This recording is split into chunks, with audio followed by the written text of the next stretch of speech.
안녕하십니까. 오늘은 노후의 부동산 투자 유형에 대해서 한번 보도록 하겠습니다. 이 부동산 투자는 말 그대로 있죠. 노후의 안정적인 행복한 노후를 위해서 준비하는 투자 유형, 이렇게 생각해 볼 수 있겠습니다. 왜 그렇게 한정 짓는가 하면 사실 부동산 투자를 해가지고 향후에는 자녀에게 물려준다. 그러면 또 이게 또 다른 영역이기 때문에 일단은 노후 대비용 부동산 투자, 보통 한 65세 이렇게 그 이유를 봤을 때 제가 볼 땐 해야 할 부동산 투자와 하지 말아야 할 부동산 투자 뭐 이렇게 나눠지지 않겠는가 이렇게 생각합니다. 그래서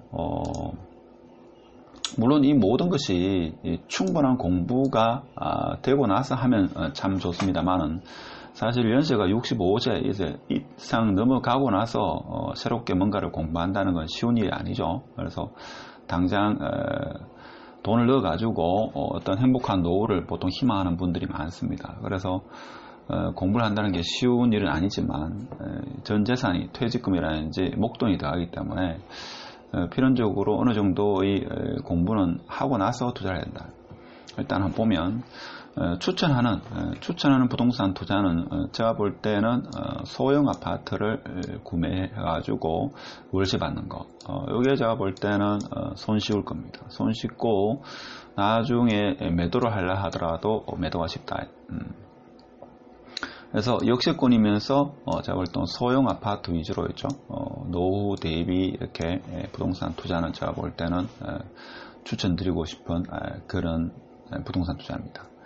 그리고 또 월세 나오는 아파트 상가, 이것을 추천합니다. 보통은 60세, 65세이죠. 넘어가지고 이제 아파트 상가나 꼬마 빌딩 이렇게 생각하시는데 보통 연세가 많으면 한 70대 이상이다. 그러면 제가 볼 때는 되도록이면 뭐 시세 차익을 예상하는 뭐 꼬마 빌딩을 투자한다는 것은 제가 볼 때는 좀 무리가 아니겠나 이런 생각이 듭니다. 일단은 꼬마 빌딩이면서 월세도 아주 잘 나오는 그런 꼬마 빌딩은 찾기가 상당히 어렵습니다. 그리고 세입자와의 분쟁이라든지 신경 쓸 게 너무 많다.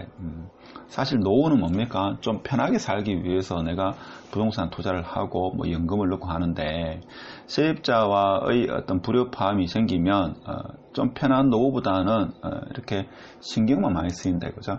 그래서 건강상 좋지 않다 하는 겁니다. 근데 말리고 싶은 부동산 투자, 물론 이것도 있죠. 충분한 공부가 되고 나면 이것도 나쁘지 않습니다만은 사실 연세 들어가지고 충분한 공부하기가 쉽지 않은 그런 거죠. 그래서 토지 투자를 보통 연세 들어가지고 하시는 경우도 있습니다. 그래서 우리나라의 토지 투자에 대해서 뭐 해박한 지식을 가지고 있는 분은 뭐 60대, 심지어 70대에도 토지 투자를 해야 된다, 뭐 이렇게 말씀하시는 분도 있습니다만은 심지어 그분이죠. 80대 돼도 토지 투자를 해야 된다 이렇게 이야기를 합니다. 뭐 내일 당장 지구가 망하더라도 토지 투자를 해야 된다, 뭐 이렇게 토지를 맹신하는 경향이 있는데 사실 토지 같은 경우는 가장 문제되는 게 잘 아시겠지만 황금성이죠. 가장 어렵습니다. 어렵고 좀 장기 플랜을 짜야 됩니다.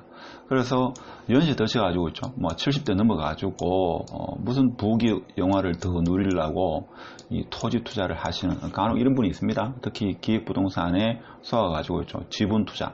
지분 투자는 보통 뭡니까? 지인들, 친척들이 소개를 해가지고 토지 투자를 하시는 경우가 있는데 저는 사실 말리고 싶습니다. 연세 70 넘어가지고 65세 정도만 돼도 사실 토지 투자는 조금 말리고 싶은, 일단 70대 이상이면 저는 토지 투자는 좀 말리고 싶습니다. 자, 그리고 오피스텔 같은 경우도 있죠. 여기에 이제 서울 같은 경우는 오피스텔이 상당히 역세권주의고 하면 워낙 아파트 가격이 비싸기 때문에 나쁘지 않고 투자로 추천하는 경우도 많습니다만 대구 같은 경우에는 그렇게 밀접 지역 이렇게 많지 않기 때문에, 그리고 대구는 지금 오피스텔이 좀 넘쳐나는 경향이 있습니다. 물론 대구도 수성구 인근에 아주 그 교통이 발달된 학군이 좋은 인접 지역은 뭐 그래도 나쁘진 않습니다만은 오피스텔은 아무래도 저는 투자를 조금 말리고 싶습니다. 그래서 더욱이 집합상가이죠. 집합상가는 제가 볼 때는 특히 이 노후 대비 연세가 많은 분은 집합상가도 저는 말리고 싶습니다.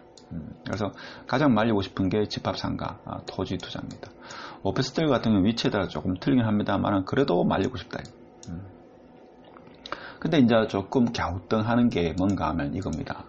시세 차익을 예상한 빌딩 투자 65세 70세가 됐는데 내가 빌딩을 투자하고 싶다 이거죠. 이런 분이 의외로 많습니다. 자, 요거는 뭔가 하면 사실 본인의 노후를 생각하면 있죠. 본인의 노후를 생각하면 시세 차익형이 아니고 그냥 안정적인 월세가 나오는 빌딩 투자는 괜찮습니다. 근데 시세 차익을 생각하면 있죠. 이게 가장 험난한 일입니다. 그래서 안정적인 그냥 월세를 생각해가지고 빌딩 투자는 괜찮지만 지금 월세는 별로 나오지 않고 향후에 시세 차익을 생각한다. 그래서 꼬마 빌딩을 투자한다. 저는 좀 말리고 싶습니다. 그래서 노후에는 있죠. 되도록이면 어떤 큰 부를 이루기보다는 안정적으로 있죠. 좀 소액이라도 안정적으로 어떤 월세가 나오는 그런 부동산 투자를 해야 됩니다. 예를 들면 역세권 주위에 소형 아파트도 있죠. 이렇게 사두면 이거는 조금이나마 월세 수입이 있습니다. 그렇게 하지만 뭐 배움이라든지 아니면 취미 활동에 보탬이 되고 가정에 보탬이 된다 이겁니다. 그래서 연세가 많이 들어가지고 너무 큰 있죠. 이런 장기적인 계획을 통해 가지고 어떤 열매가 맺히는 이런 투자는 조금 지양하는 게 좋지 않겠는가, 피하시는 게 좋지 않겠는가 이런 생각이 듭니다. 그래서 결론적으로 말씀드리면 노후 대비 그리고 연세가 들어가지고 부동산 투자를 하는 데 있어 가지고 주의해야 되는 게 돈이 묶이는 있죠. 투자는 피하셔야 됩니다. 그러니까 황금성이 아주 좋으면 괜찮은데 그게 아니면 아파트 외에 나머지는 황금성이 좀 떨어집니다. 특히 토지는 돈이 묶이죠. 장기간 묶일 수가 있습니다. 그래서 돈이 묶이는 그런 투자는 되도록이면 피하시라. 자, 이런 말씀을 드리고 싶고 젊은 나이보다도 있죠. 연세 드셔가지고 특히 중요한 것은 현금 흐름이다. 3년 뒤에 설사 5억이 생기, 뭐 3억이 3년 뒤에죠. 한 10년 뒤에 5억이 생긴다. 이거보다는 지금 한 달에 몇백만 원이 더 중요한 시점이 노후입니다. 그래서 현금 흐름이 생기는 부동산 투자를 생각하셔야 됩니다. 자, 그렇다 하더라도 제가 지금 좀 피하시는 게 좋다라고 했던 이런 것도 준비를 하고 충분한 공부가 되고 나서는 투자도 괜찮은데 보통 그렇게 하기가 쉽지 않죠. 그래서 되도록이면 이 원칙을 조금 지키는 게 노후에 있죠. 좀 안정적이고 행복한 노후를 맞이할 수 있다. 젊은 날에 실패하면 다시 일어나고 뭐 이런 게 되지만 연세 드셔가지고 있죠. 부동산 투자. 사실 부동산 투자는 목돈이 아주 큰 돈이 들어가기 때문에 한번 실패나 돈이 묶이게 되면 회복하기가 상당히 어렵고 시간이 많이 걸리고 고통의 세월이 있습니다. 그래서 특히 주의하셔야 된다. 그래서 나이 들어가지고 사실 공부하는 게 쉬운 일이 아닙니다. 그렇죠. 주위에서 뭐 하나 찍어주길 원하는데 뭐 찍다 하더라도 그게 아파트는 가능하지만 상가는 그렇게 해가지고 있죠.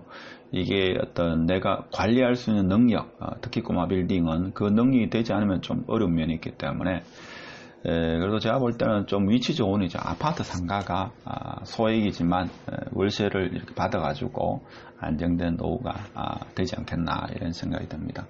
하여튼 오늘 노후 있죠. 노후 대비 보통 이제 연세가 많으신 분이 부동산 투자를 하실 때 추천하는 그런 부동산 유형 역세권이면서 소형인 아파트 그리고 아파트 상가 이것은 그나마 좀 추천드리고 오피스텔이라든지 집합상가 그리고 시세 차익을 바라보는 꼬마 빌딩 투자 이런 것은 조금 피하시는 게 정신건강이나 행복한 라이프 스타일을 위해서 좋지 않겠나. 자, 이런 말씀을 드리고 오늘 영상은 마치도록 하겠습니다. 감사합니다.